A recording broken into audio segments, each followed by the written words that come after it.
Shabbat Shalom. Thank you so much. Take the village. We're good. We're so good. Oh, shoot. No, stop. I have a few notes. Just please don't take them away. I shan't. Promise.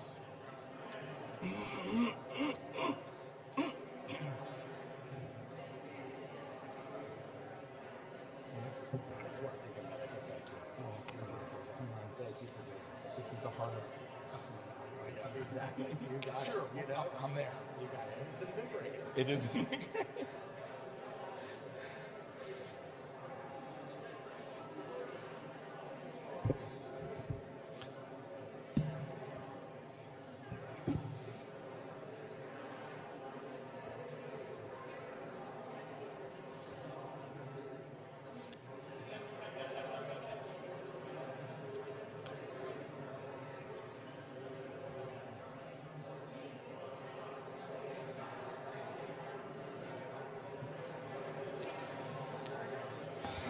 Oh, turn your phone off.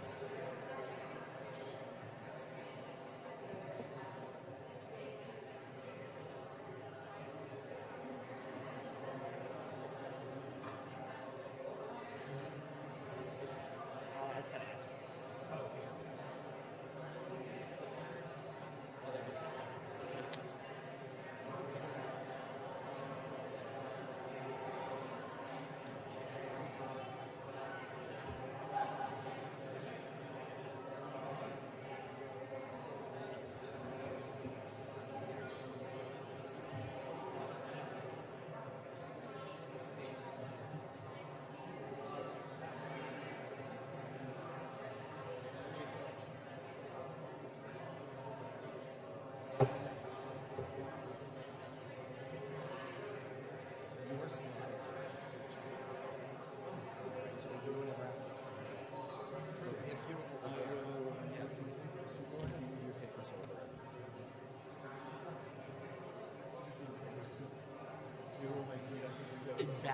Exactly. Awesome.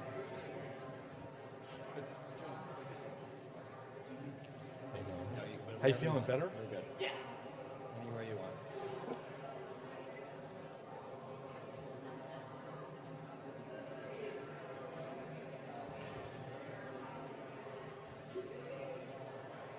What do you need?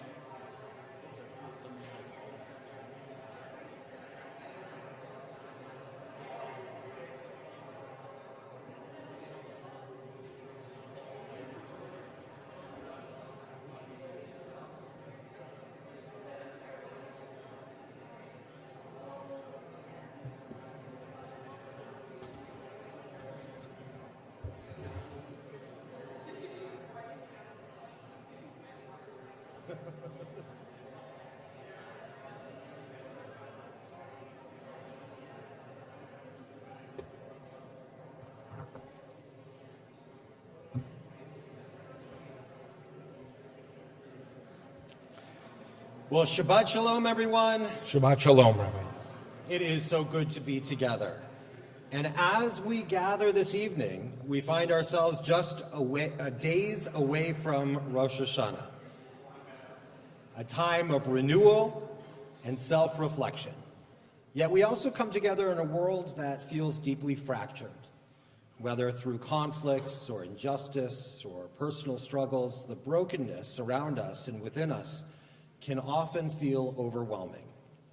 But Shabbat, it offers us a precious gift. It offers us a chance to pause and to reflect and to reconnect with what grounds us. And as we prepare for the days of awe, this sacred time reminds us that even in a world filled with brokenness, there's always the potential for healing and renewal. We are privileged to welcome Nick Winton Jr. this evening, who will share the story of his father, Sir Nicholas Winton, and the lives that he saved. In the midst of history's darkest moments, Sir Nicholas showed us the profound impact that one person can have by choosing courage and compassion. And his story reminds us that even in the face of immense brokenness, we have the capacity to repair and uplift the world around us. So let us enter this Shabbat with open hearts, aware of the brokenness, but also of the possibilities for healing, for justice, and for peace. So let us turn in our prayer books, in our Sidurim, to page 24, as we have the opportunity to greet each other with sincerity and enthusiasm and joy, to greet each other with the singing of Shalom Aleichem, page 24.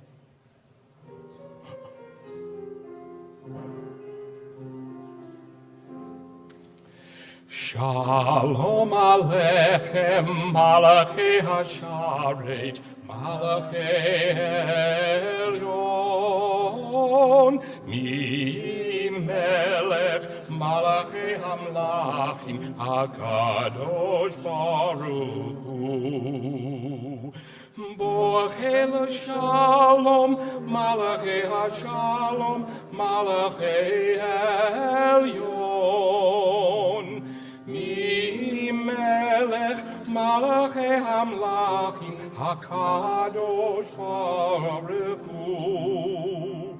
Baruch Hu Nil Shalom Malachei Hashalom Malachei Elyon, Mi Melech Malachei Hamlachim HaKadosh Baruch Hu. Tzetem l'shalom, Malachei Hashalom, Malachei Elyon, Mi Melech Malachei Hamlachim, HaKadosh Baruch Hu. It's always a joy to share the Bima with Mark Cohen, and thank you to Paul Caston, both for uplifting our spirits on the Shabbat Eve. And now it's my pleasure to invite Samantha Abramson and her daughter Sadie to light our Shabbat candles. Sadie, you're going to come up. And Stanton, you're going to come up also? Thank you, Stanton.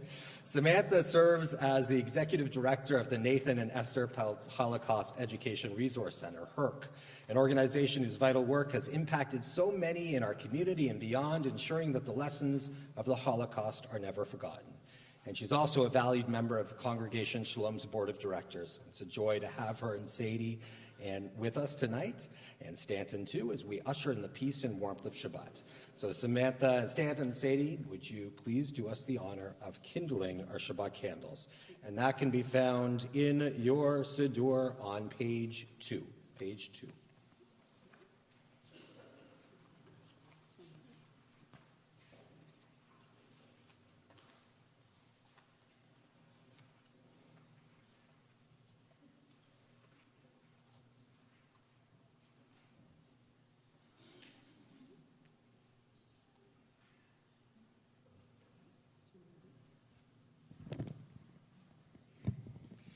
Baruch atah Adonai Eloheinu melech haolam, asher kiddushanu b'mitzvotav v'tzivanu lahadlik ner shel Shabbat. Baruch atah Adonai Eloheinu melech haolam, asher kiddushanu b'mitzvotav v'tzivanu lechadlik ner shel Shabbat. Lechadlik ner shel Shabbat.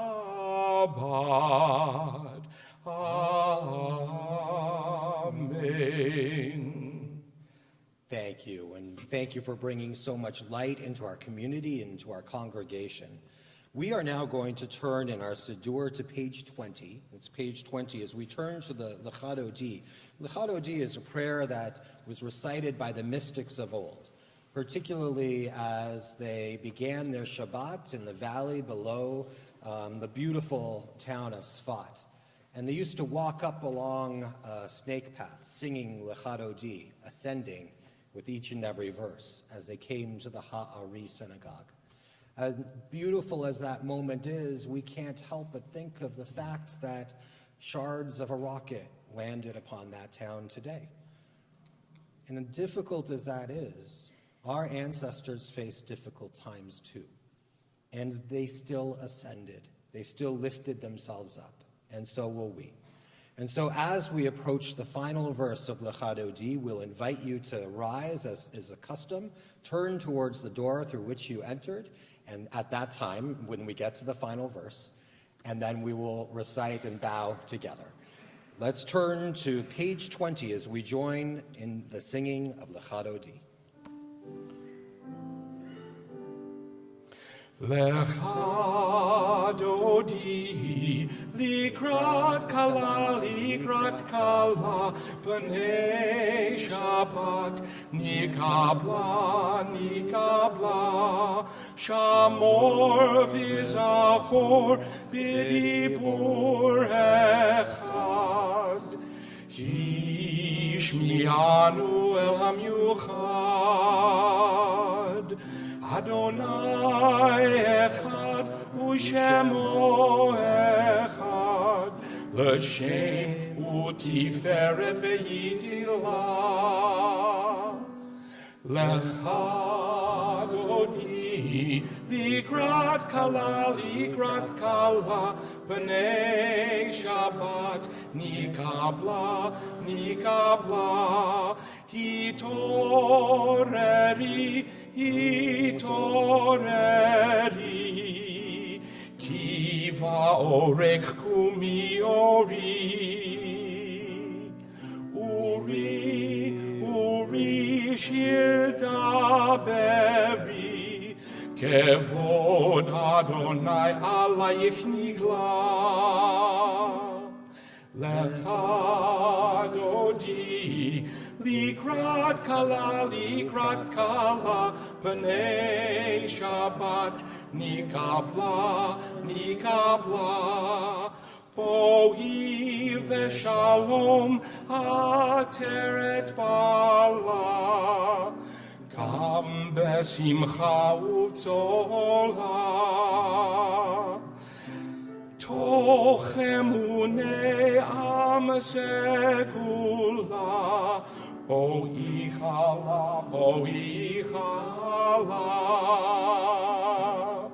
Lecha Dodi, likrat kala, b'nei Shabbat, nikabla.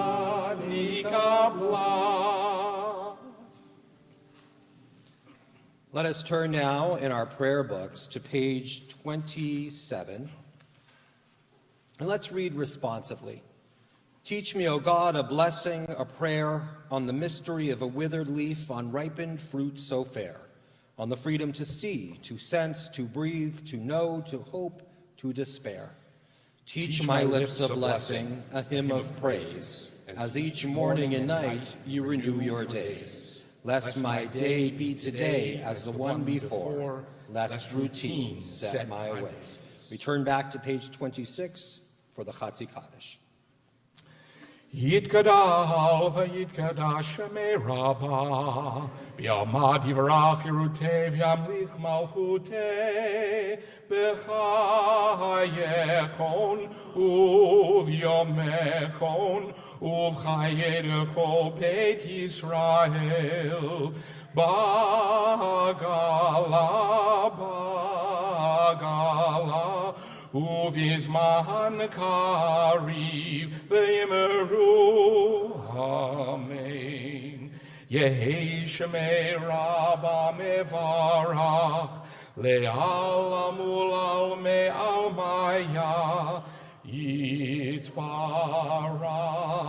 v'yishtabach, v'yitpa'ar v'yitromam v'yitnaseh, v'yitadar v'yitaleh, v'yitalal shemei dekudesha rihu, le'la min kol birchata v'shirata, tushbechata v'nechemata, Damiran Yalma Ve'yimeru. Amen. We rise and turn to page 28 for Baruch Hu.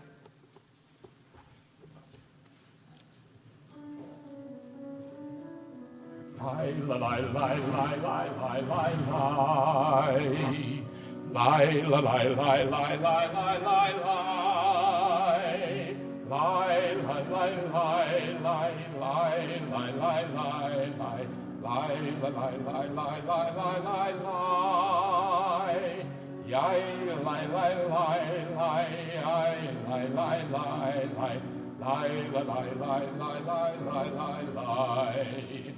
Baruch Hu et Adonai Hamivorach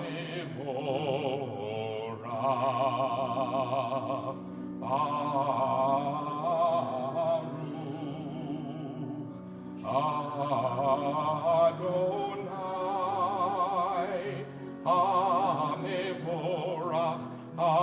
Hamivorach Leolam Vaed Hamivorach Leolam Vaed.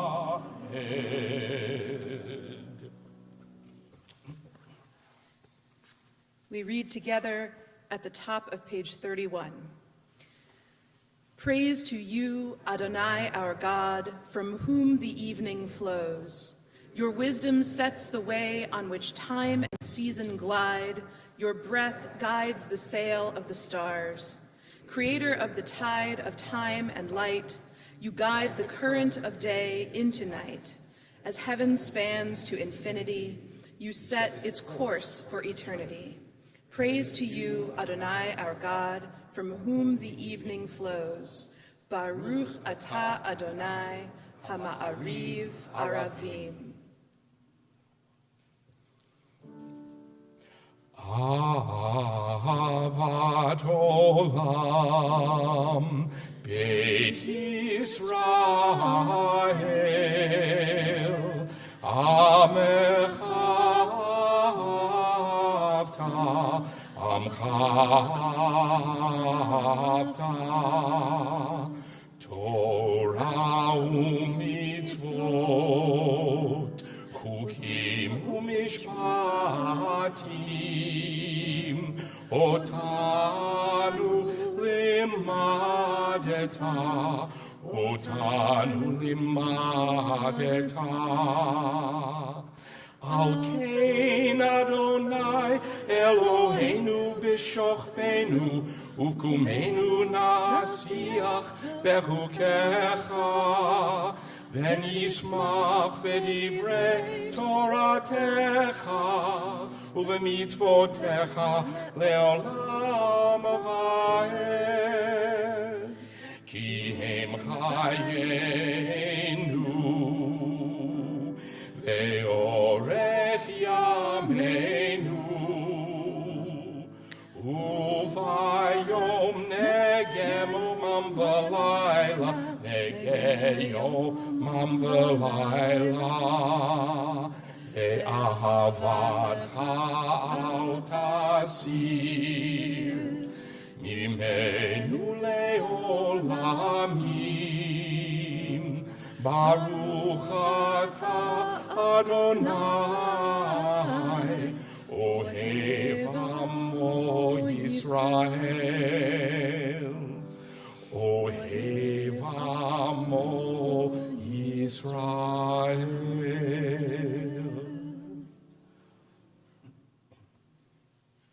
We join in the Shema on page 34.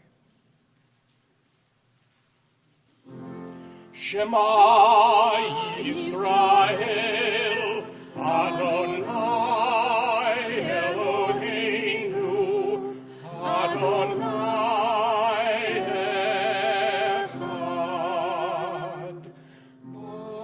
Baruch Shem Kevod Malchuto Leolam Vaed. Please be seated. We turn to page 36 for Ve'ahavta. Ve'ahavta et Adonai Elohecha v'chol levavecha u'v'chol nafshecha u'v'chol me'otecha ve'hayu הדברים האלה אשר אנוכי מצווך היום על לבביך ושיננתם לבניך ודיברת בם בשבתך בביתך ובלכתך בדרך ובשוכבך ובקומך וקשרתם לאות על ידיך והיו לטוטפות בעיניך וכתבתם על מזוזות ביתך ובשעריך למען תזכרו ועשיתם את כל מצוותיי והייתם קדושים לאלוהיכם אני אדוני אלוהיכם אשר הוצאתי אתכם מארץ מצרים להיות לכם לאלוהים אני אדוני אלוהיכם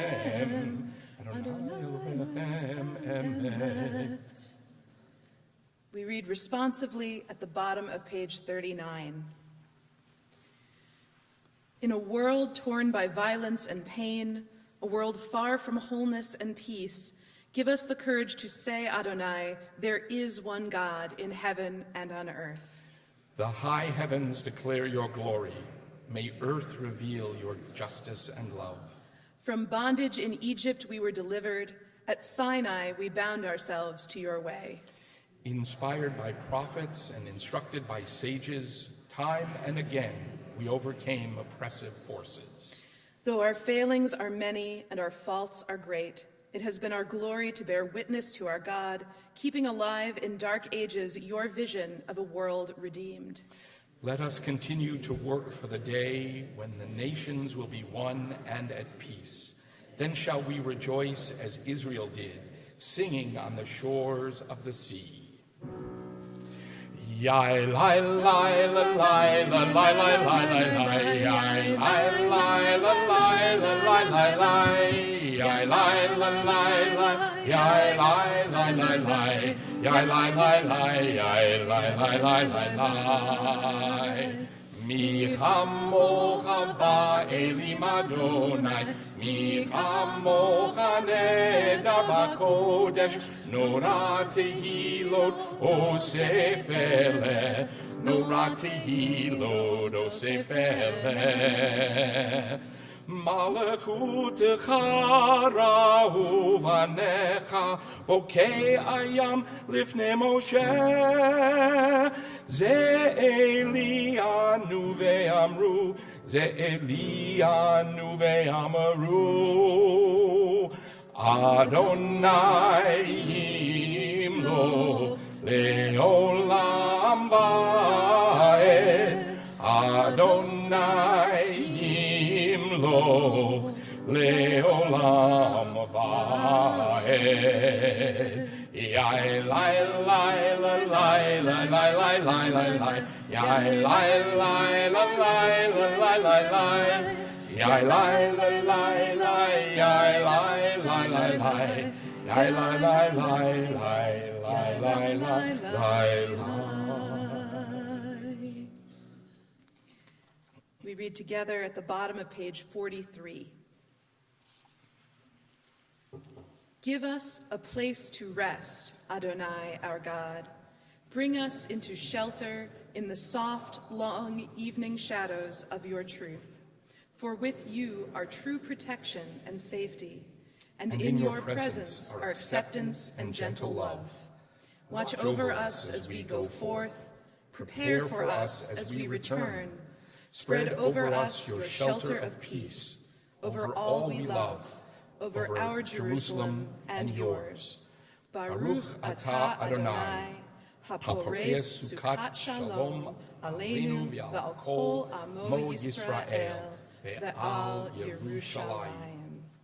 We turn to page 44 for our celebration of keeping Shabbat, the prayer Vishamru.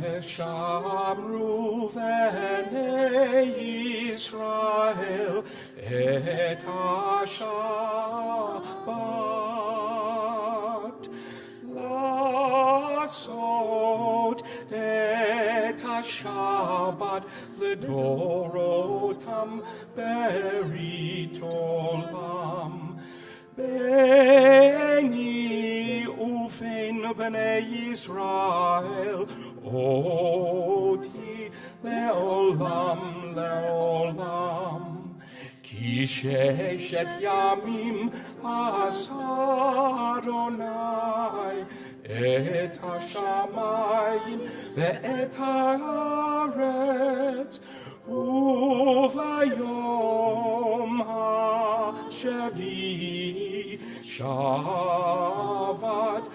vayinafash. Please rise. Adonai sefatai tivtachu fi tehillateka. Adonai, open my lips that my mouth may declare your praise. Baruch atah Adonai, Eloheinu, v'Elohei avotenu ve'imotenu, Elohei Avraham, Elohei Yitzchak, v'Elohei Yaakov, Elohei Sarah, Elohei Rivka, Elohei Rachel, v'Elohei Leah, Ha'el Hagadol Hagibur v'Hanora, El Elyon, Gomel Chasadim Tovim, V'Konei Ha'akol, V'zocher Chazdei Avot va'imahot, Umevi Gula livnei v'neihem, Leman Shemo be'ahava, Melech Ozer u'Moshia u'Magen, Baruch atah Adonai, Magen Avraham ve'ezrat Sarah. Atah Gibor le'olam Adonai, Mechayeh hakol atah Rav lehoshia, Mechalkel chayim bechesed, Mechayeh hakol berachamim rabim, Snomech noflim verofeh cholim, Umatir asurim, Umkayem emunato, Lishenei afar, Michamo kapal gevurot, Umido melach, Melech memid, Umachaye, Umatzmiach Yeshua, V'ne'eman atah l'hachayot hakol, Baruch atah Adonai, Mechayeh hakol. Atah kadosh, v'shimcha kadosh, u'kadoshim b'chol yom yahalucha selah. Baruch atah Adonai, ha'el hakadosh. You may be seated. We continue together in the English at the top of page 55. May these hours of rest and renewal open our hearts to joy and our minds to truth. May all who struggle find rest on this day. May all who suffer find solace. May all who hurt find healing on this day. May all who despair find purpose. May all who hunger find fulfillment on this day, and may this day fulfill its promise. Baruch atah Adonai, Mekadesh HaShabbat. We turn to the top of page 57. Ritzei Adonai Eloheinu ba'amcha Yisrael, together in the English. Ever-present one, may we, your people Israel, be worthy in our deeds and our prayer. Wherever we live, wherever we seek you, in this land, in Zion restored, in all lands, you are our God, whom alone we serve in reverence. Baruch atah Adonai, she'otcha levadcha b'yirah na'avod. We turn now to the top of page 59. We read together, God of goodness, we give thanks for the gift of life, wonder beyond words, for the awareness of soul, our light within, for the world around us, so filled with beauty, for the richness of the earth, which day by day sustains us. For all these and more, we offer thanks. Baruch atah Adonai, hato shimcha, ulecha na'eh lehodot. Shalom Rav al Yisrael Amcha, Tasim Leolam. Shalom Rav al Yisrael Amcha, Tasim Leolam. Ki atahu melech Adon, lechol hashalom. Ki atahu melech Adon, lechol hashalom. Shalom Rav al Yisrael Amcha, Tasim Leolam. Shalom Rav al Yisrael Amcha, Tasim Leolam. V'tov be'enecha levarech et Amcha Yisrael bechol עת ובכל שעה בשלומך.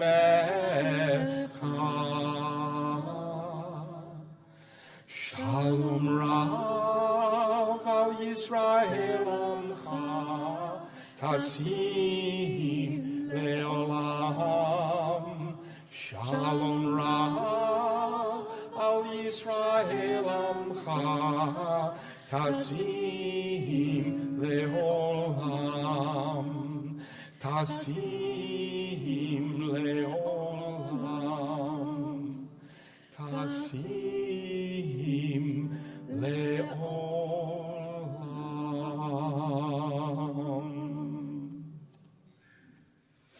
We read together at the bottom of page 60. Blessed are you, Adonai, who blesses your people Israel with peace. Baruch atah Adonai, hamvarech et amo Yisrael b'shalom. On Shabbat, one of the few things that we pray for, that we ask God for, is peace, and another thing that we ask for is healing for all those in our community who are in need of healing, whether that be healing of body or mind or spirit. And on this Shabbat, we think of the following members of our community who are in need of healing. We think of Shandel bat Frida Malka, Julie Borikoff, Carol Dubin, Steve Toplinsky, Esther Cohen, Hachazan Sarah Rachel bat Yocheved bat Alexander, Avram ben Naftuli, Sophia Rubenstein, David Rotter, Keith Mandel, Ela bat Natan Vishoshana, Mark Cook, Dr. Susie Mendelson, Michaela Helen Berg, Susan Garrison, Peter Rotter, Roger Cook, Neil Pinsky, Layla Rosen, David Kleinman, Wendy Schuster, Ann Becker, Kathy Baker, Diane Redman, Carolyn Newman, Devorah Leah, Yocheved Sarah Leah, Kelly Adiniak, Ricky Spiegel, Carol Rort Trainer, Wendy Pollack, Terry Heyman, Eli Benzman, George Grimm, Patrick Heppy, Morgan Hughes, Simon Leo and Noah Michael, Claire Vivian Gaster, Sybil Suvalski, Bruce Sherman, Shalom ben Lazar, Sai Cohen, Harav Anat Bat Margalit, Arlene Minkoff, Gary Elderbrook, Olivia Jane, Lise Moulton, and Jeff Berlin. In addition to those whom I have named, if you are thinking of anyone for healing on this Shabbat, I invite you to hold their name in your heart as we join together for the Mishaberach prayer on page 253. Mishaberach Avotenu Mekor HaBracha Leimotenu. May the source of strength, who bless the ones before us, help us find the courage to make our lives a blessing, and let us say Amen. Mishaberach imotenu mekor habracha leavotenu. Bless those in need of healing with refuah shlema, the renewal of body, the renewal of spirit, and let us say Amen.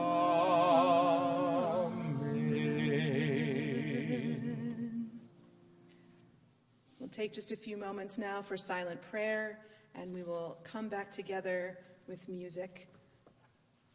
Please feel free to pray the words of your heart or the words of the prayer book.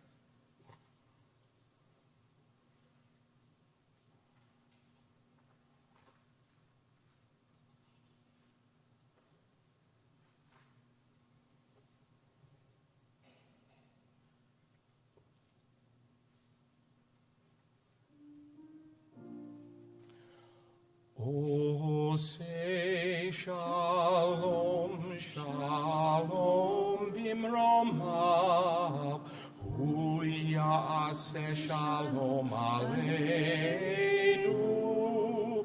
ve'al kol Yisrael, ve'imru amen.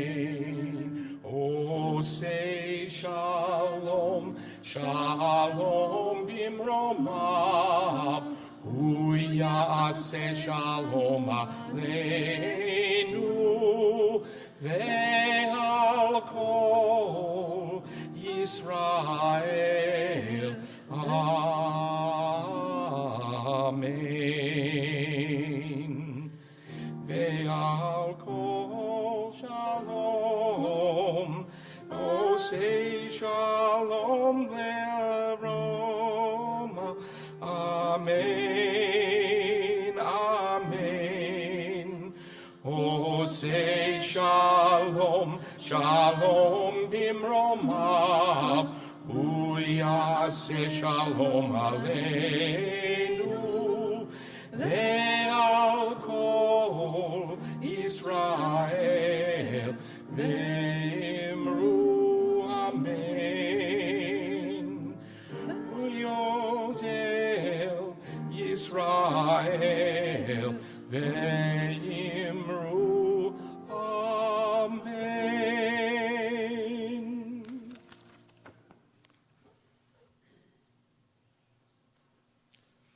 It's meaningful on this Shabbat to turn from that prayer that speaks of shalom and calling upon God to cause the peace that exists in the heavens to descend upon all of us, to take a moment to pray for our nation, the United States of America, and as well as a prayer for the state of Israel. So we turn now to page 258. That's page 258 in our Siddur, and we rise together now as a community as we recite the words at the bottom of page 258. O guardian of life and liberty, may our nation always merit your protection. Teach us to give thanks for what we have by sharing it with those who are in need. Keep our eyes open to the wonders of creation and alert to the care of the earth. May we never be lazy in the work of peace. May we honor those who have died in defense of our ideals. Grant our leaders wisdom and forbearance. May they govern with justice and compassion. Help us all to appreciate one another and to respect the many ways that we may serve you. May our homes be safe from affliction and strife, and our country be sound in body and spirit. Amen. We continue on page 259. Avinu Shabbat Shamayim, Sur Yisrael v'Goelo, Barich et Medinat Yisrael Reshit Smichat Gulatenu, Hagen Aleha be'avrat chasdecha, Ufros Aleha Sukat Shlomecha, Ushlach Uracha ve'amitcha, L'rasheha Sareha v'yoetzeha, V'tignem be'etza tova milfanecha, V'natata Shalom ba'aretz v'simchat olam li'oshfeha, V'nomar Amen. O Heavenly One, Protector and Redeemer of Israel, bless the state of Israel, which marks the dawning of hope for all who seek peace. Shield it beneath the wings of your love. Spread over it the canopy of your peace. Send your light and truth to all who lead and advise, guiding them with your good counsel. Establish peace in the land and fullness of joy for all who dwell there. And let us say, Amen. And now it's meaningful for us to turn to page 282 as we join together in the sacred words of the Aleinu, and drawing special attention to the final verses that reminds us that we should still be hopeful for a time in which all the nations are at one and the world will be at peace. Let us join together in the singing of Aleinu. And Rabbi, would you join me in opening up the ark doors? And Nick, would you like to join us in opening up the ark doors too?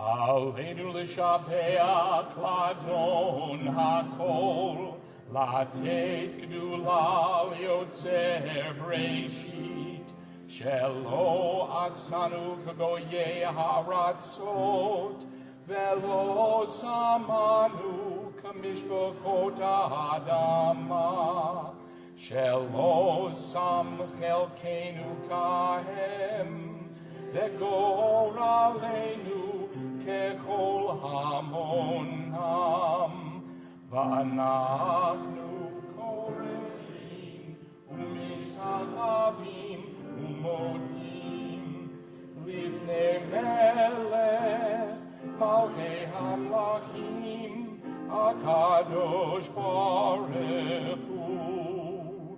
ונאמר והיה אדוני למלך על כל הארץ, ביום ההוא יהיה אדוני אחד, ושמו אחד.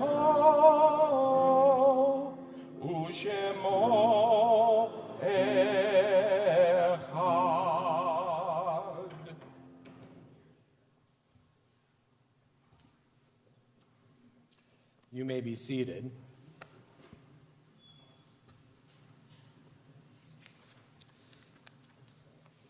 We turn now to memory as we think of dear ones who have passed into life eternal. And particularly in our hearts and minds on this Shabbat, we remember those for whom we mark the period of Shloshim. We think of Sarah Vida Berman, Nancy Ketchpaw, and Jim Zimmerman. And to those names, too, we think of those who have passed in seasons gone by, and for whom we walk in their footsteps, and we mark their yahrzeit on this evening. We think of Florence Abrams, Gazella Abramson, Herman Acker, Alter Berger, I.H. Bernstein, Gerald Cherniak, Hyman Cohen, Abe Corin, Joan Kroom, Sheldon Durzon, Rose Rosenthal Duckler, Ralph Ernest Evans, Marilyn Hirschbein, Fred Israel, Louis Katz, George Kennedy, David Klurfeld, Vera Laszlo, Lottie Lubar, Donald Mandel, Herbert Mayeroff, Gail Meisner, Dolores Napick, Wilbert Nias, Nathan F. Pash, Kay Peterbers, Amy Purin, Solomon Plopper, Ruth Posner, Irving Rosenberg, Harold Rosenthal, David Sackhoff, Anna Schnoll, Samuel C. Schnoll, Sarah Sherman, Victoria Schlensky, Abraham Sigmund, Goldie Sosoff, Dr. Jack A. Spector, Edward Stein, Dr. Wynne Steinsnyder, Kenneth S. Strauss, Irvin Troy, Lillian Wiseman, Elise Whedon, Carol Weiss, and Ethel Wolfson. If there are names that should be pronounced differently than I did, or names that should be added to this list, please do call out those names as I look in your direction.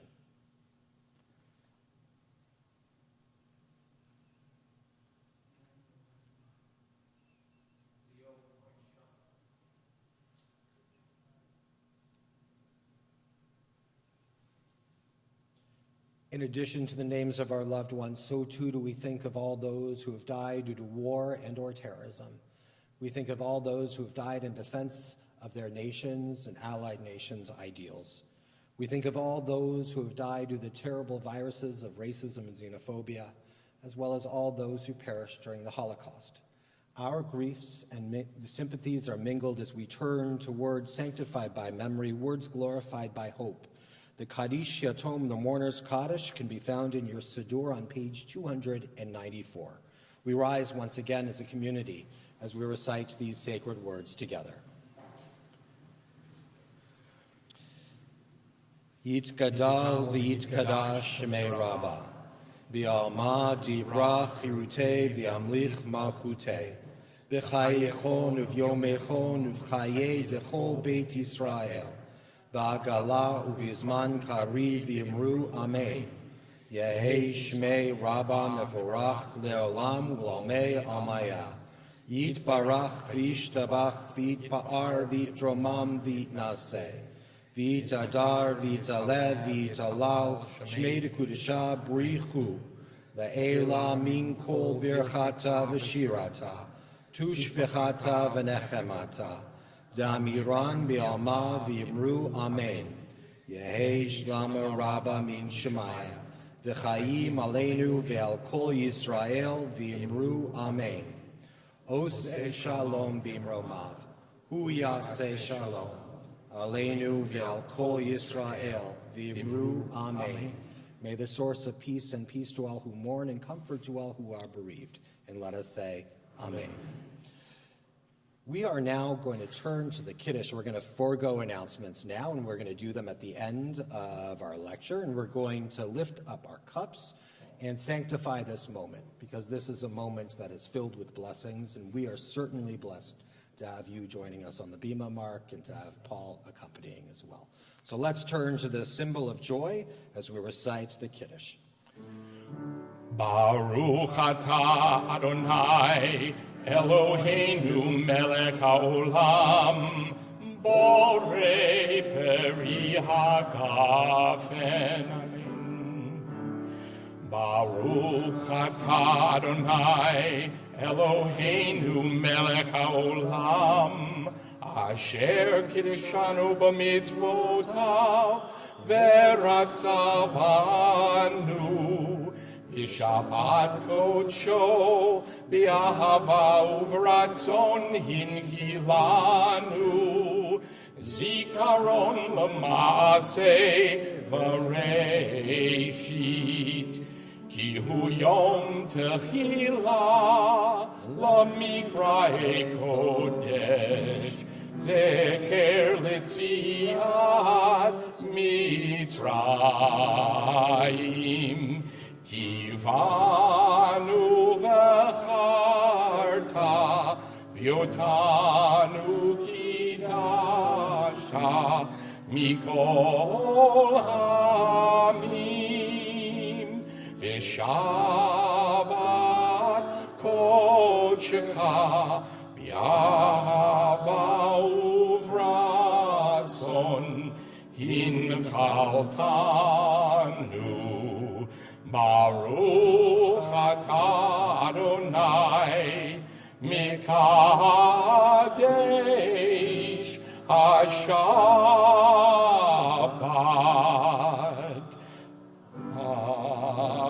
Amen. L'chaim.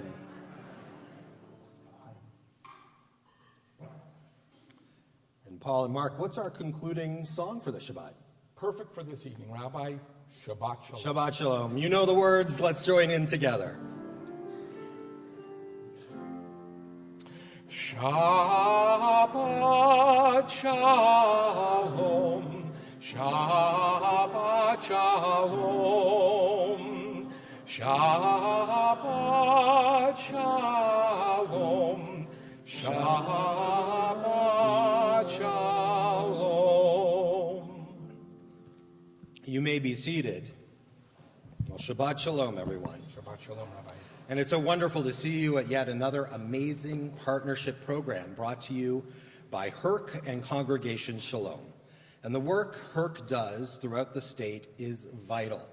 And since 2022, HERC has trained 1,116 teachers and has impacted 195,300 students, teaching the lessons of the Holocaust so society never forgets.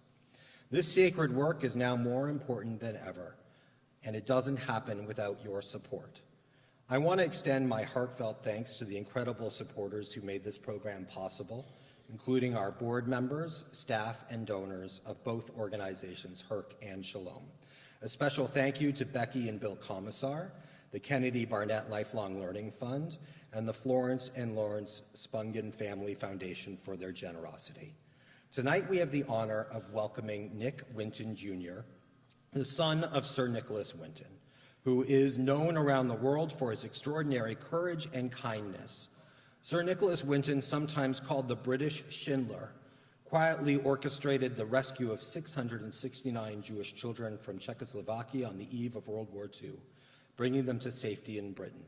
For decades, his selfless work went largely unknown until it was discovered by his family, and his legacy is one of hope, compassion, and the profound impact that one person can have in the face of overwhelming adversity as well as hatred.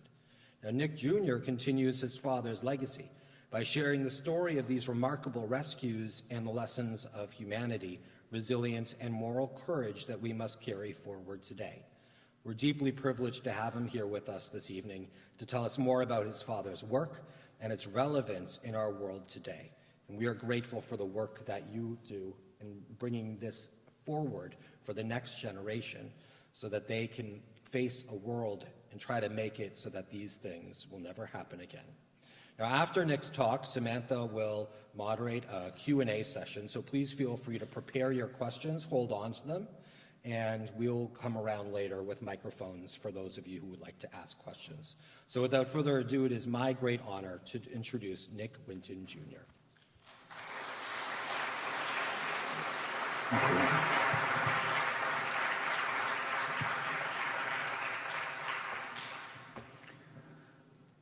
Good evening. Before I begin, how many of you have children? Any of you? Wow, okay.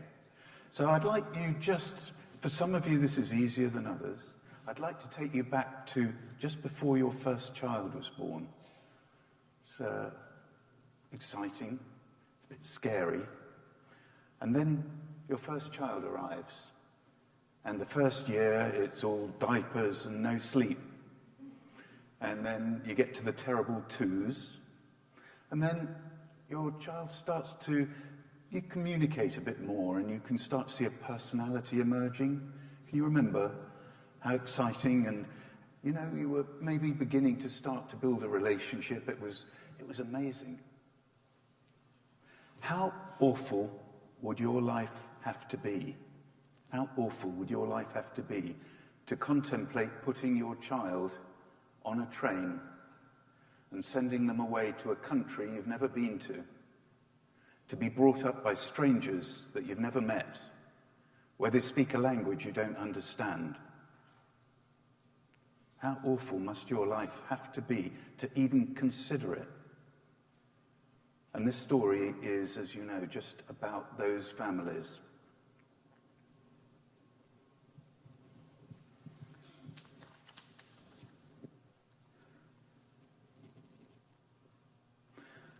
So, just as an introduction, a bit of background, Germany was still suffering dreadfully from the bill that they'd been handed from the end of World War I.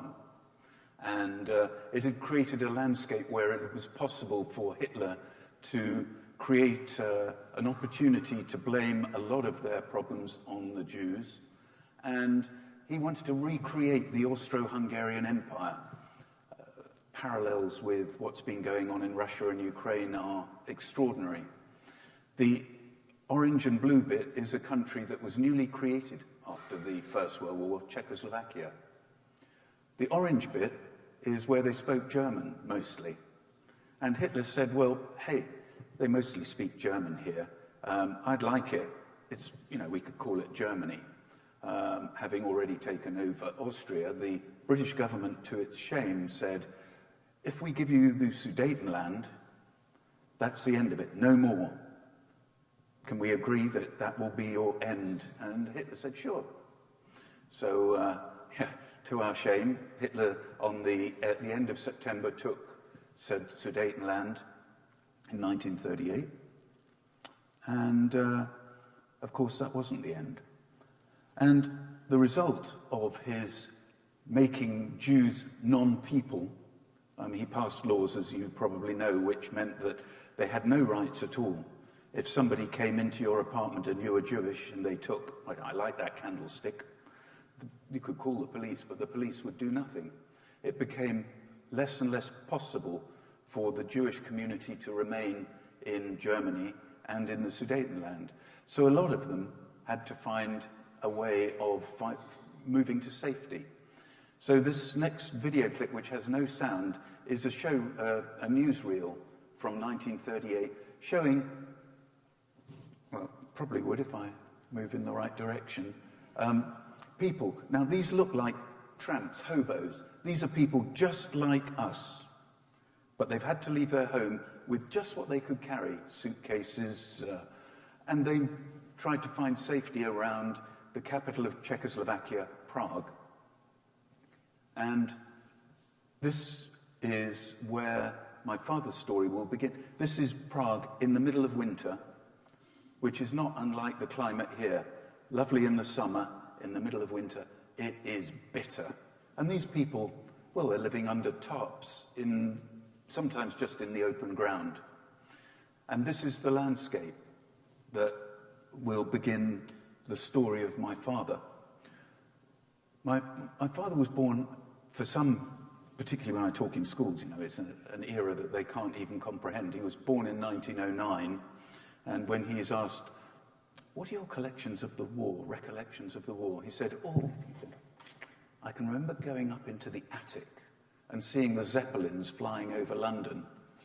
And they said, no, that wrong war, And shortly after that, asking his mother, Mum, why are they putting straw down in the cobblestones in the street outside our house?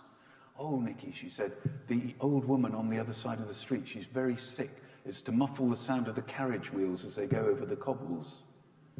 And, that would be, 1918, we had the Spanish flu. 50 million people worldwide killed by an epidemic, which, by modern standards, makes COVID look, a bump in the road. So this was my father's early experience. He was, by his choice, sent to a public school called Stowe. And just to explain, we appear to have the same language, us Brits and you, but public school really here means private school. And it was the first year of its inauguration where the headmaster, J.F. Roxburgh, had the objective of turning out young men who were acceptable at a dance and invaluable in a shipwreck. So apart from Greek and Latin and other really useful subjects, he wanted to make them resourceful, entrepreneurial, problem solvers, people who could go out into the world and really deal with issues of the day. And that was what led him on to, as a young man, being really interested in world affairs, politics, and he had an interest at school in fencing, partly to avoid our rather aggressive sports of rugby, which is a bit like American football without the protection. And he became on the Olympic squad in fencing. He then followed, as one did in those days, his father's footsteps into his career of banking and was trained in banking in Germany. It might be worth explaining that my father's parents were German Jews, and he was born in London with the name Nicholas Wertheim. Although he was brought up in a Christian school and was educated in Christian beliefs, it never really stuck, and he actually was atheist. But nevertheless, his interest in current affairs, his fencing, he became a pilot. He also started skiing, trained in banking, man about town.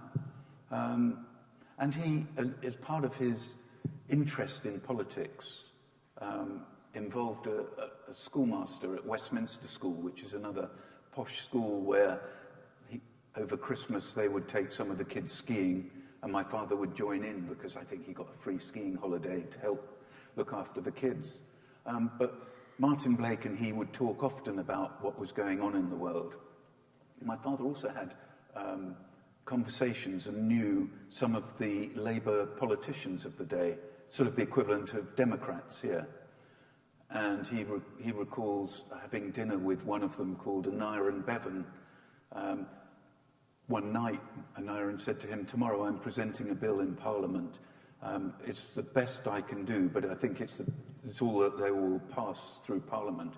And that was what became the bedrock for our National Health Service, which is our healthcare system, which is free at the point of use, which is, still one of the sacred cows in Britain. If you mess with that, you can guarantee you will lose the next election.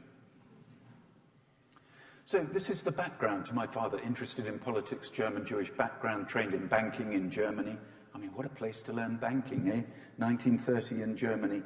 They'd had hyperinflation a few years earlier. There was the crash of 29. Unemployment in Germany was running at 30%. I mean, he must have had a real sense of, this is a strange and not very happy country. And I think that was what propelled him when in 1938, when he was expecting to go skiing, another free skiing trip, yeehaw! Martin said, "Look, I'm not doing skiing this year, I'm in Prague. And given what we've been talking about over the recent years, I think you should come and see what I'm looking at." Well, he ended up seeing those refugee camps. I mean, desperate situation. And he met with a lady called Doreen Warrener, who was running an organization there called the British Committee for Refugees in Czechoslovakia. Her job was to help the adults who had stood up against Hitler. Either they'd written polemics which criticized his regime, or they were Jewish. And her role was to try and help these key pillars of the community to find safety. And as he went round the camps and he saw the families, and he said, "Well, what about the children?" And she said, "Well, I've got my hands full. If you want to have a go, knock yourself out." So he started working out what was needed to help get the children to safety. Because, some of the parents, they were desperate, if they couldn't get out. At least, maybe you can get my kids somewhere safe until the problem's over and then we can all be reunited. So he phoned his mother in London and they found out from the Home Office, which is our equivalent of the State Department here, what would be the conditions of getting a child from Prague to London? And the conditions were not insurmountable. They had to have a family that would look after them for the however long they stayed in our country.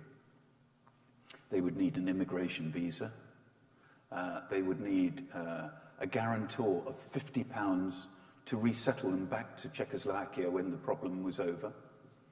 £50 in those days is equivalent to close on $5,000 today. I mean, it was a huge amount of money per child. And of course, he had to raise money to arrange for the transports to get them from Prague to London. So it was quite a big, challenging problem. He put together a team in Prague. He started making, who am I actually trying to get over? So he made he had this sense, because he was had German roots, he had German background. In Prague, he saw this, which in the film One Life is sort of jokingly referred to as Hitler's travel arrangements. This is a poster that was widely apparently seen in the area. It says, one nation, one empire, one leader, and then the countries of Europe and the year and the season that Hitler intended to take over it. I mean, it's not like it was a surprise. This was his plans for the future. And in fact, my father said he'd read Mein Kampf, which was written by Hitler in 1923 when he was in prison, setting out his philosophy. So it's like, everybody knew that he was anti-Semitic. Everybody knew that he was going to blame the problems of the world, particularly of Germany, on the Jews.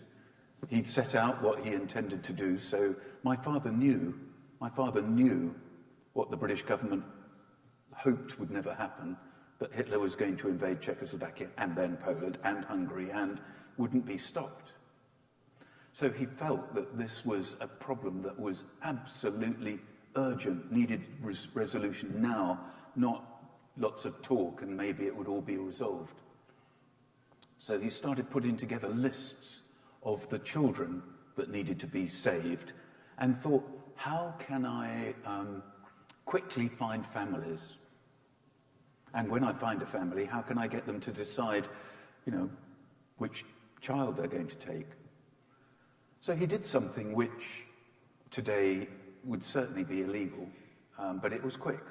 He put together cards where there were children of similar ages, and if a family said, we'll take a boy of 10 or 12, he'd send them cards with boys of 10 to 12 and say, pick one, a bit like you might a puppy at a kennel. And the social services would have a field day today. But he felt, it's not about the niceties. It's, what's quick, pragmatic, we'll solve the problem quickly. And when a family said, I'll take this one, they'd just cross them off the card, and then the card would go to the next family.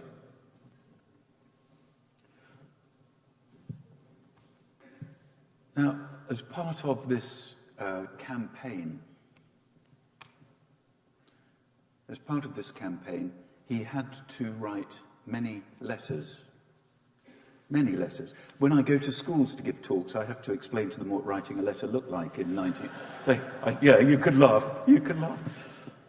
I saw this morning when I said it, you mean you can't move a paragraph around? No spell checkers? No. Well, I won't irritate you by showing you what a typewriter looks like, but I mean, the kids were hilarious. This is an example of a letter he wrote in May 1939 as part of his efforts to get families to offer their house for a child and to raise money. And I'm going to read you 2 paragraphs out of the letter in language that he used in 1939, and then I'm going to translate it into English, or maybe American. Dear Sir, there's a lot of stuff. It's actually a very, very beautiful letter. But these 2 paragraphs, Dear Sir, blah, blah, blah. There is a difference between passive goodness and active goodness, which is, in my opinion, the giving of one's time and energy in the alleviation of pain and suffering. It entails going out, finding, and helping those in suffering and danger, and not merely leading an exemplary life in the purely passive way of doing no wrong. In other words, in his view, to be a good person, you had to actively do stuff. You weren't a good person if you just sat on the couch and didn't do anything bad. You had to find people who needed help and then help them. And this is a thread that ran right through his life. And we'll come back to this concept of his later. But I love the concept of active goodness. So, over the period from coming back from his holiday in January 1939, he carried on the efforts of putting together families and arranging transports. And, you know, I'm sometimes asked, wasn't it difficult to get the kids out of Czechoslovakia? The Germans came in, not to invade Czechoslovakia in the spring, they just came in to provide administrative support. You know, yeah, okay. So here they are trying to get the German, mostly Jewish children out of Prague, not all Jewish, but mostly, and into England. So he had to arrange from the British Home Office an immigration visa and find a family and find money and a guarantor. He had to then get the immigration visa over to Prague so that the SS could stamp the exit visa, because, you know, the Germans love paperwork. And they were really happy to get the kids out, you know, fewer Jews, brilliant, providing the papers in order. And on the odd occasion, he tells me, that the British Home Office were a little bit slow. I'm sure your State Department isn't, but occasionally the immigration visas weren't available when they were needed, so he arranged forgeries. Not to trick the British government, but so that he could get the Germans to sign the exit visa, and then he could switch the visas with a legitimate one en route. And so 8 transports with 669 children on, with the largest, so far, 241 kids in July. And the largest transport that he had ever put together was scheduled to leave on the 1st of September. 250 children. That means 250 families sobbing their hearts out in Prague with their kids. 250 families that have been arranged in Liverpool Street Station in London, England, ready to receive them. 250 visas from the British Home Office. 250 exit permits from the SS in Prague. All the 250 guarantors, and the money to arrange the trains. And for the historians among you, on the 1st of September, when the train was due to leave, at 4:45 in the morning, Germany marched into Poland, which was the trigger for the outbreak of World War II. The borders were closed, the train never left the station, and virtually all of those 250 children were killed in the Holocaust. And whenever my father talked about that project, he always reflected not on the 669 lives he saved, but on the 250 children who weren't.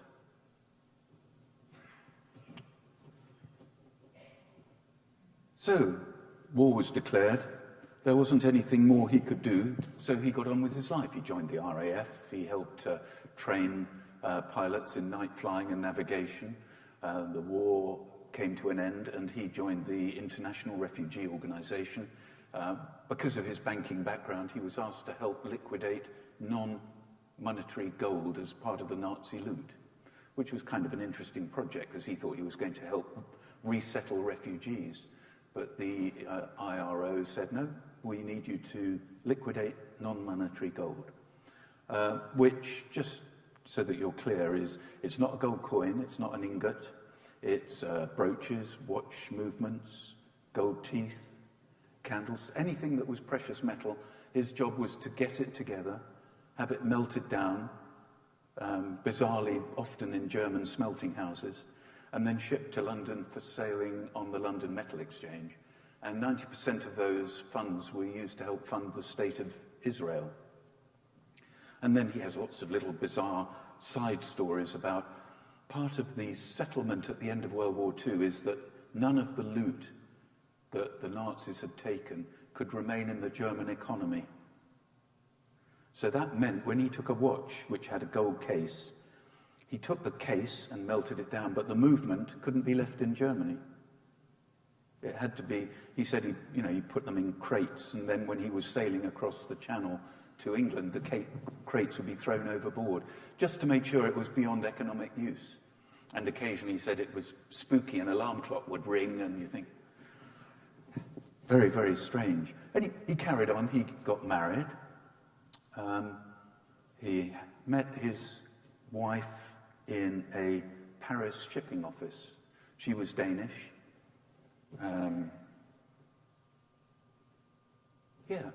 They met, married, and had children. And with stunning creativity, he named me Nicholas. You think he could do better? Then he had a daughter, Barbara, my sister, who's the historian of the family. And then he had my brother, Robin. And here's a picture of Robin. And you might just be able to see he looks a little bit different. He had what in those days was called Mongolism, and today is called Down syndrome. And in the 50s, the advice was, well, you can't possibly look after him at home. You'll have to put him in an institution. Oh, he said, that's barbaric. But, in those days, this was untried, untested territory. He had to deal with things like, if we keep Robin at home, will Nick and Barbara's friends stop visiting because there's this strange creature living there? And the friends' parents may say, you can't possibly go and visit him because it might be catching. Things that in those days people didn't really know. So he said, no, we're going to look after Robin at home. And then he started an organisation in Maidenhead called the Maidenhead Mentally Handicapped Society to help other parents who had similar problems, to provide them with support and information so that they could do something similar. And it's sort of emblematic of his concept of active goodness that ran right through his life. He joined Rotary. One of the first things he did when he ended up in, I don't know why he chose Maidenhead. I mean, it's unremarkable. He could have lived anywhere in the world. But he joined Rotary so that he said it was one of the best choices he ever made because he met new friends. And Rotary has a motto of service above self. So he could engage with friends solving problems locally for the community. And he did that right through his life. And I'm going to tell you a little bit about another project he did, which was with an organisation called Abbeyfield. It's a charity for old people, runs care homes. He was president of a local care home. And I just want to make sure I don't keep you from your refreshments. President of the local care home. It went from being, he wanted to get arrested. It went from being an award-winning care home one day to being out of building code the next and going to be shut down. He said, this is bonkers, you know? I think I want to be arrested. I want to go onto a stand and tell the world how nuts it is that you can give me an award for a home one day, and then just because you've changed the rules, it's now illegal to use it. And it was something about the heating systems, but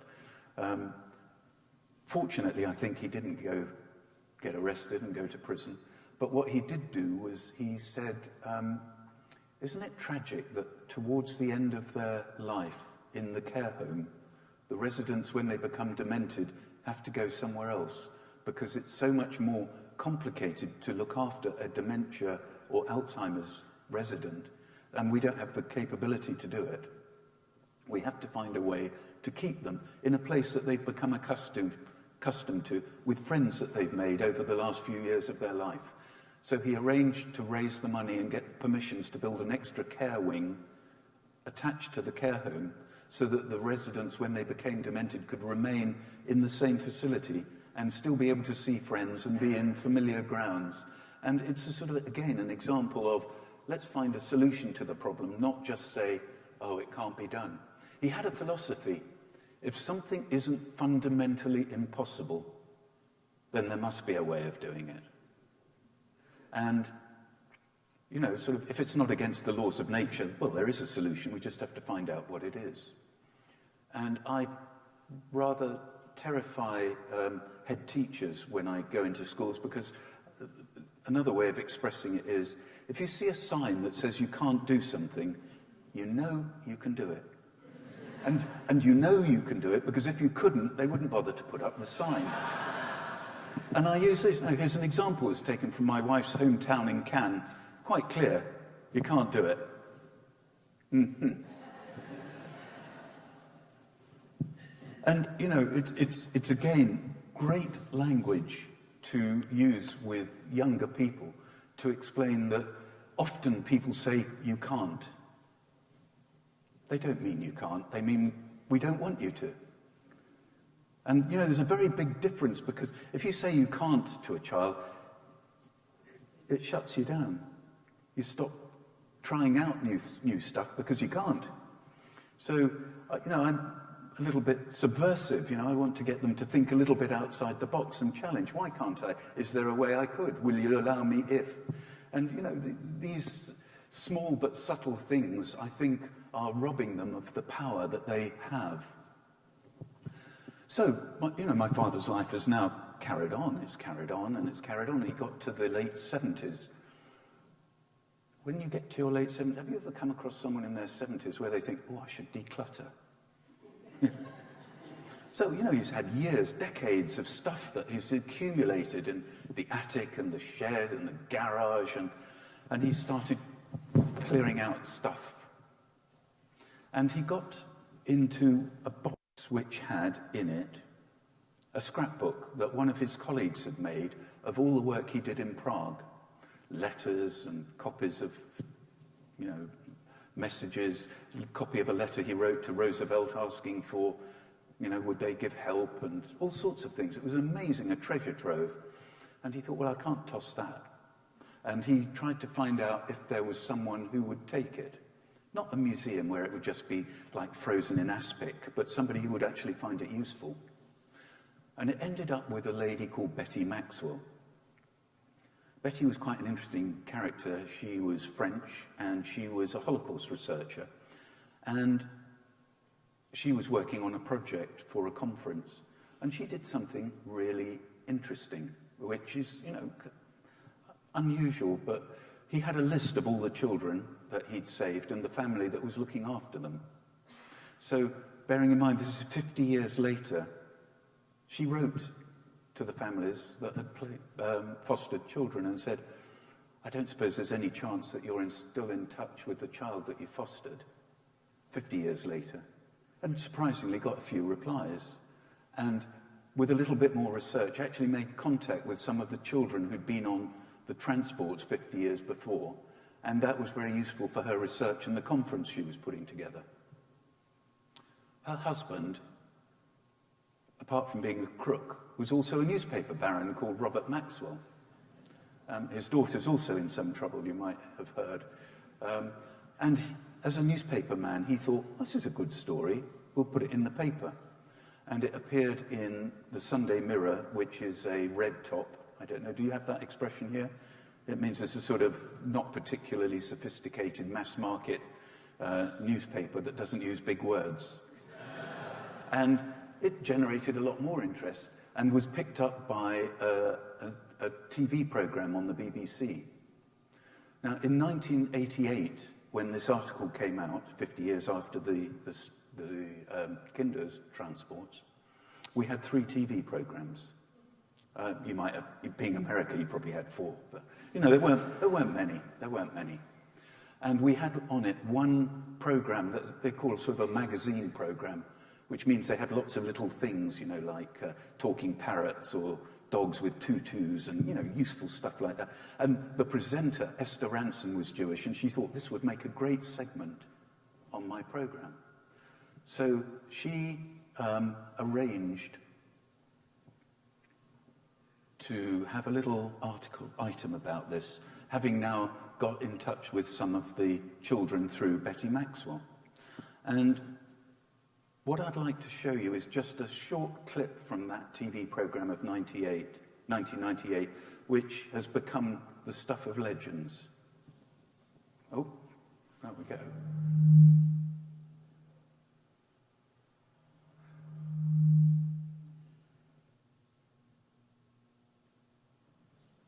managed to save 664 children. This is his scrapbook. There are all kinds of fascinating pictures in it. Perhaps you can see this is a picture of Nicholas Winton himself with one of the children he rescued. If you look at the very back of this scrapbook, fascinating things in it, all the letters. But back here is the list of all the children. This is Vera Diamant, now Vera Gissing. We did find her name on his list. Vera Gissing is with us here tonight. Hello, Vera. And I should tell you that you are actually sitting next to Nicholas Winton. Hello.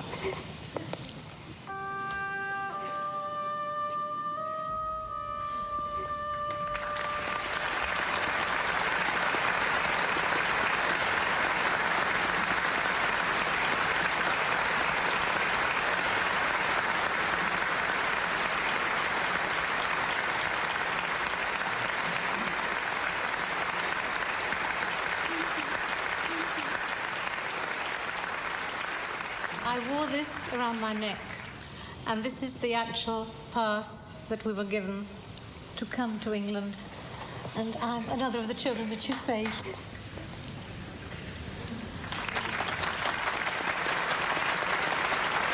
Can I ask, is there anyone in our audience tonight who owes their life to Nicholas Winton? If so, could you stand up, please?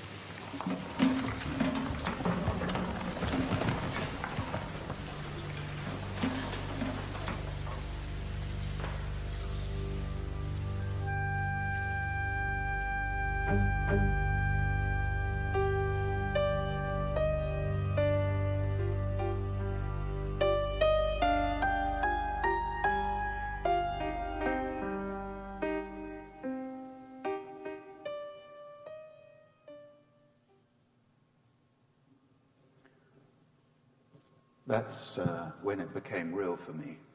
I still find it a very emotional piece of film. And it took Father over 10 years to forgive Esther because he was told he was just going to be a technical consultant on a story she was running. And, you know, you see him wiping away a tear. This is a man who shows no emotion. For him, that's the equivalent of having a breakdown. It's very moving for me. But he now had been introduced to the first few kinder who, remember, these are children who, you know, could have been from 3 up to 16, who arrived in London, brought up by a strange family in a foreign language. Many of them had no idea, well, they never saw their parents, most of them. Many of them had no idea how they even got to England. They probably, in some cases, couldn't remember that they had a life before being in England. And suddenly, as a missing piece of their life comes to light. I mean, it must have been so traumatic. And for them, he became like a surrogate father. And he had a whole new extended family. And he loved meeting them in the reunions that followed. So he was now in his 80s, and he began a new chapter in his life. Isn't it great to think that in your 80s you can start a whole new life? And it was actually quite a long, whole new life for him. He was recognized in various ways. In Prague, he's like a rock star. I mean, it's absolutely astonishing to travel with him when you go to the Czech Republic. You know, motorcycle out, you'd think he was the president, motorcycle outriders and blue lights. And when he arrives somewhere, people know he's going to be there. The pavements are so full of people you can hardly move, and they want to reach out and touch him. And he found it extremely embarrassing. He's, as you see here now, knighted by the Queen. And I was asked by him if I would help him in the run-up, because Mum had now died. And so I went with him to Buckingham Palace. It's quite a posh place, you know, nice carpets, lots of guardsmen. And boy, the people who get awards, gee, they're so smart. I mean, you know, beautiful scarlet tunics, rows and rows of medals, polished stuff everywhere, and amazing. And there's this old man in a Macy's suit, just an ordinary guy. And he felt very uncomfortable about it because he felt that, well, he was just an ordinary man. He'd been singled out for 2 reasons, maybe 3. The bigger kinder transports were from Berlin and Vienna, and they were all organized by committees and groups and mini corporations. So they were considered, this is just what they do. The Czech Republic had nobody, Czechoslovakia, nobody was really paying any attention. So he was the catalyst to create a whole movement of children from Czechoslovakia. And the other reason was, when the story came to light, all the other people who were involved were dead. So he was the catalyst and he was alive. It's great for newspaper people. And they tried to make out that he was the one. And he always said, no, there were people in Prague. They were in far more danger because they were working there with the Germans. I was back in London raising money, getting, all the logistics, and I had a small team. So he got these awards, and he it's not really his life, that, He said, when asked, what do you do when you get all these medals and awards? And he got, I've only shown you 2. He said, I pin them on my pajamas for the night, and then I put them in a drawer, and I never look at them again. So this is him being knighted by Queen Elizabeth II, and in the bottom picture, he's getting the highest Czech award, which is the Order of the White Lion from President Miloš Zeman. And, traveling around meeting these dignitaries, these presidents, these ambassadors, the prime ministers, the cabinet members, some of them are really good people. Very good, thank you for... But, he was getting older, and my sister was becoming a little bit worried about his health.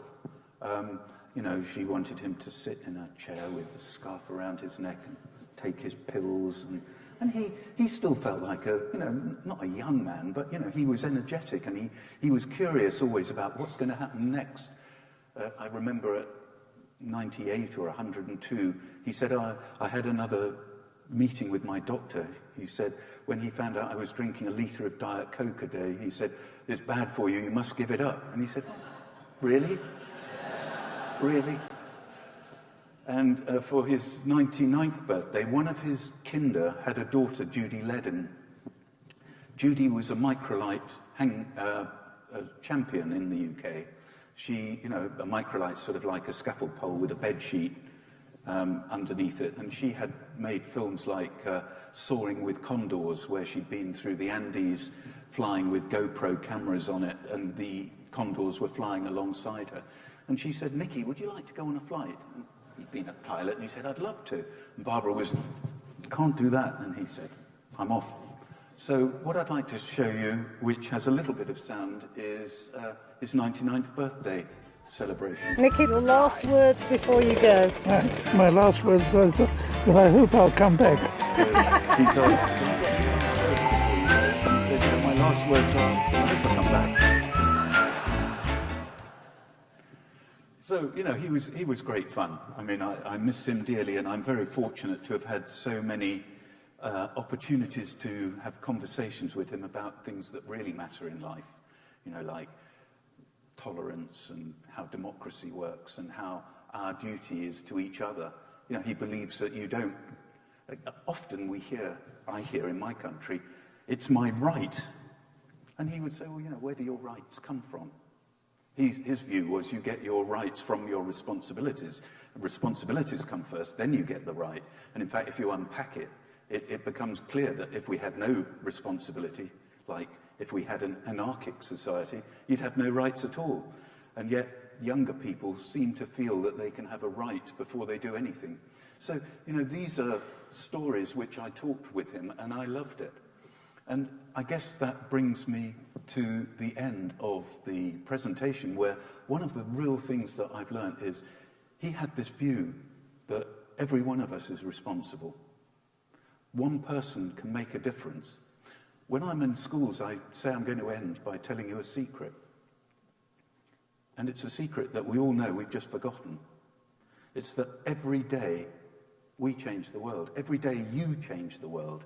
It might just be in a small way, smiling at somebody and giving them a lift, or choosing not to smile at them, or scowling at them and making them feel worse. Every day, in some small way, you change the world.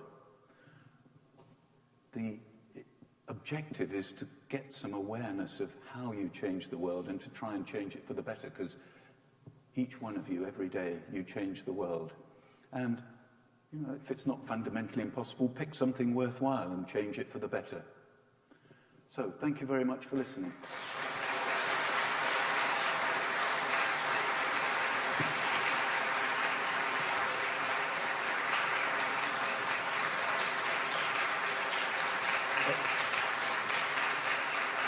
No, sit down. Come on, no, don't.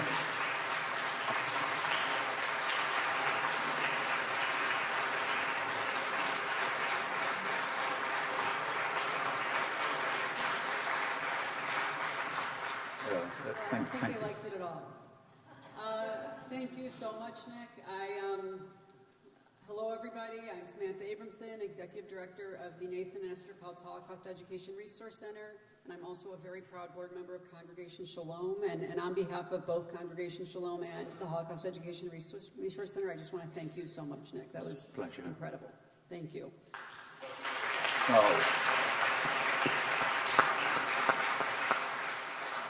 We are going to do this thing where we let all of you ask a few questions, a few ground rules. It has to be a question, no soliloquies, even from you, Eva. And we're only going to have time for a few questions right now because we do want to make sure we have time to visit together because it's Shabbat. So I'll be taking just a handful of questions this evening. If you have a question, would you please raise your hand so that I can find you? Is it really a question, Eva? Okay, Eva. And I can say I will be around later if you want to talk. Thank you so much. I saw the play in Chicago about it, and I saw the movie. How many people now contribute to your, excuse me, father saving? How many people are alive because of what he did? Well, I haven't counted them all. But they're certainly now into their third and fourth generation, and they reckon there are 5,000 or 6,000 people alive because of the 669 he rescued. Thank you.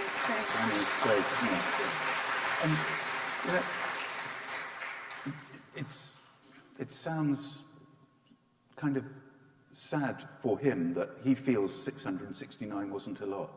But if you were one of those 669, it's not like you're half alive. You either make it or you don't. So, it's a great incentive not to say, oh, that's too big a mountain, I can't climb it. Well, maybe we should just start. I see one right here. Thank you. Did most of the children who were rescued remain Jewish, or were they placed in other homes and take on religions? That's a great one. Were they placed in other homes, or were... there was a lot of angry rabbis who visited him saying, under no circumstances, Mr. Winton, can you place a Jewish child in anything other than a Jewish home? And he basically told them to take a hike. He said it's better to have a live Jewish child brought up in a Christian home than a dead Jew in Prague. And that, my focus isn't on preserving the religion, my focus is on preserving life. Some of them remain Jewish, some of them have gone back to live in Israel, but one of my favorites and still alive, and I'm very fond of him, John Fieldsend, originally Johann Feiger, came over and he started working on missiles as an engineer, then converted to Christianity. Well, I don't think he practiced as a Jew while he was in England, and then became a vicar. So the answer is they didn't all remain Jewish, no. Thank you. One of our amazing educators in Wisconsin is back here. I see that she had her hand up, so I definitely want to make sure we get to Lindsay. I was just wondering if you could talk about what it's like to be a son of a hero and the weight of that. Because, can you hear me okay? It's all right, I've got old ears. Okay. I was just wondering if you could speak about the weight of being the son of a hero and the second generation of somebody that is so well renowned. I'm still not getting the... The question was about what does it feel like to be the son of a hero, and how do you carry that weight? You know, it's good. It just needs a lot of therapy. I mean, you know, most sons want to do something to make their dad proud. They don't just want to be trailing along in dad's reputational wake. And then I had an epiphany last year. I mean, I've been talking about business for a lot of my life, but I had an epiphany when I realized I've been gifted the most amazing story. You know, I'm not a historian, but it's actually a family story. I know the man, I know what he's done, I can tell a whole lot of stuff about him, and I can use that to do some good in the world. So instead of, you know, crying about not being good enough, I can go out and talk to children and talk to audiences. Here, I feel a little bit as if I'm preaching to the choir, if you have that expression in the synagogue. But, you know, you're already converted. You know, so to many extent, I don't need to talk to you about doing good in the world because you already do. What I'd like to do is get in front of audiences who are maybe a little less aware and see if I can encourage them. So it's a mixed feeling. Thank you. All right, we're going to do one more question, and then you can absolutely ask more questions during Oneg. All right, do I see one over here? George. What was your father's relationship with Winston Churchill? I'm not sure they ever met. I can tell you, though, when we went to get the Order of the White Lion in Prague, the time before when he'd made a visit, he'd become quite ill with pneumonia and had to be taken to a cardiac ward in the local hospital, and his stay extended by 2 weeks. So I was sleeping on a floor of somebody's flat because the free hotel had now expired. And so the second time when we went to get the Order of the White Lion, the Czechs, who obviously didn't want him to die on their watch, sent a Czech Air Force plane, taken out, I think it was an Airbus, taken out a chunk of seats and put in a sort of an intensive care bay, just in case he had a problem on the flight.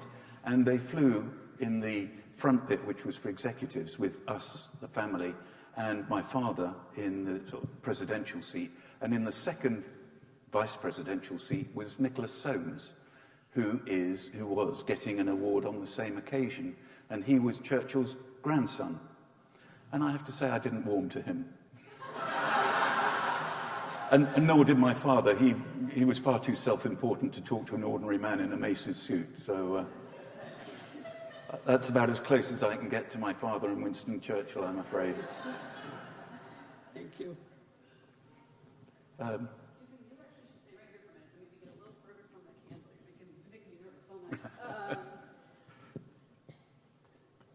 All right. So, hello again. I first want to, again, thank Congregation Shalom and Herc for this evening. In particular, I really want to thank our donors, the Spunkin Family Foundation, the Becky and Bill Commissar, and the Kennedy Barnett Lifelong Learning Fund. And I really want to just say something quickly about the Spunkin Family Foundation. Danny, where are you, Danny? There's Danny. Hi. Danny happens to collect a lot of Holocaust history materials. Is this working? Is that better? Okay, thank you. And among the things that Danny has in his collection is a set of artifacts belonging to Renata Lexova. Renata was a Holocaust survivor here in Wisconsin, and we knew Renata, and she worked with Herc for many years. And Danny has her materials, and he has brought some of them here tonight to show you during Oneg. So we definitely encourage you to take a few moments to look at them during Oneg. And we also have created a trunk program. Herc is in the process of developing this incredible traveling trunk program that is going to go eventually to all 429 school districts. Each trunk has replicas of those artifacts of Holocaust survivors like Renata. And we would love for you to be able to look at those trunks tonight. And after Shabbat, I would love if any of you would be in touch with me about helping sponsor some of those trunks so that the schools can have them. Renata was among the last children on that final kinder transport train that was able to make it. All right, so while we still have Nick here with us, and Nick was incredible, I want to invite one of my fellow Shalom congregants, David Moss, up here to present a very special gift to Nick.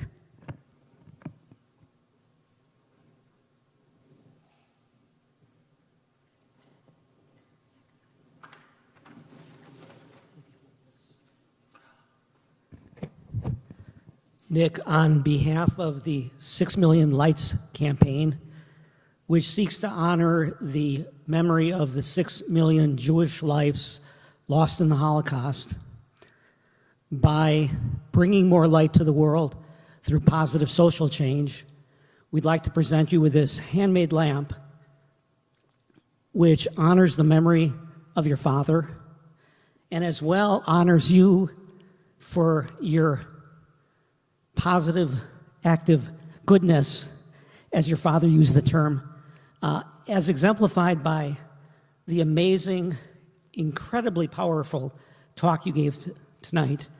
I don't know about the rest of you, but a lot of us, I think, were moved to tears when we saw that video of your father reuniting with children that he saved. And we'd also, we've selected you and your father as honorees of the 100 Highlights Project, joining 1,800 individuals across the world who, like you, are bringing more light to the world. So, thank you, David. Wow, isn't that beautiful? Isn't that beautiful? Before you put it away, can you see? It's absolutely, when I can't wait to plug it in. Thank you very much, David. Can I put that on? Thank you. Okay, thank you, David. And if you're interested, I've got a couple of cards which are on the tables in the Oneg, which have some of Pa's quotes on, which I love, and if you feel like it, take them. Thank you, Nick, and thank you, David, for that wonderful honor. All right, I am now going to switch from Herc mode to Shalom mode. Shabbat Shalom, fellow congregants, and again, welcome, Nick Winton. We are so glad you're here. Saturday, September 28th, Torah study is at 9 a.m., followed by the community service at 10 a.m. and a Kiddush luncheon following. Our Slichot movie series continues this Saturday when we will be viewing the movie The Man from Earth, and at the conclusion of our Slichot service. Please join us for the movie and service at 7 p.m. High holiday tickets have been mailed. If you have not received them, please call the office or on Monday or Tuesday, and we will make sure you get them. On Wednesday, October 16th, Erev Sukkot, we will have a special guest, Tal Schneider, the political and diplomatic correspondent for the Times of Israel, joining us after services. Tal has covered Israel's fierce political arena, and I'm sure will have a lot to share with us. Please stop in the Paivar foyer on your way out for flyers on all of our upcoming events. And watch your Shovar, as always, for your emails, Facebook, and webpage for all of Shalom's happenings. I also want to give a plug. Oh, please. Oh, thank you. I also want to give a plug for Congregation Shalom's debate Elu Ve'elu. This is a concept very dear to my heart, which will be happening on October 31st at 7 p.m. Please join us as Rabbi David Saperstein, and Dr. Tavi Troy will debate the following resolution.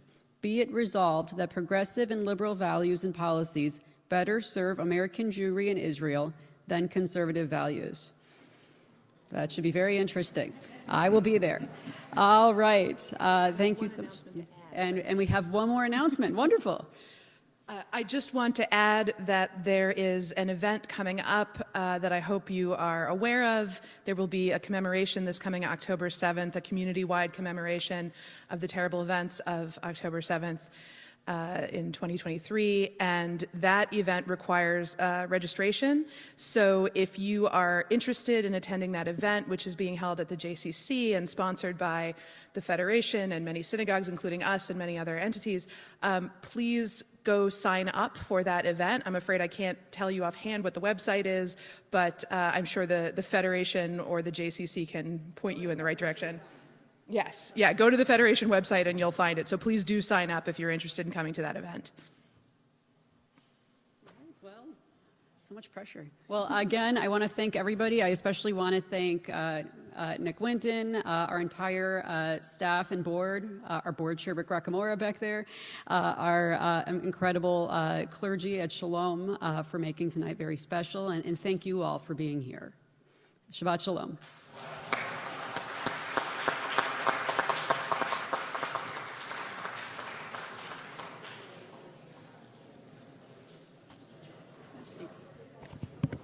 Please join us in Clearfield Hall for our oneg.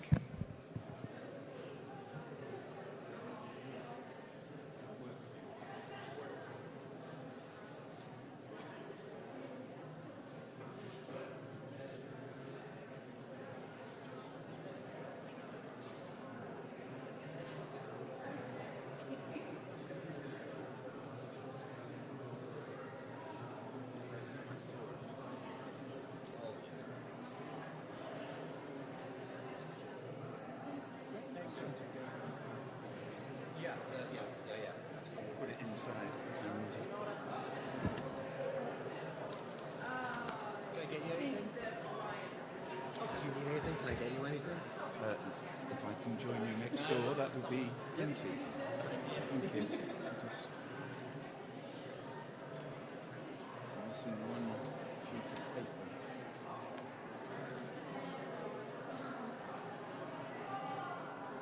You're missing a piece?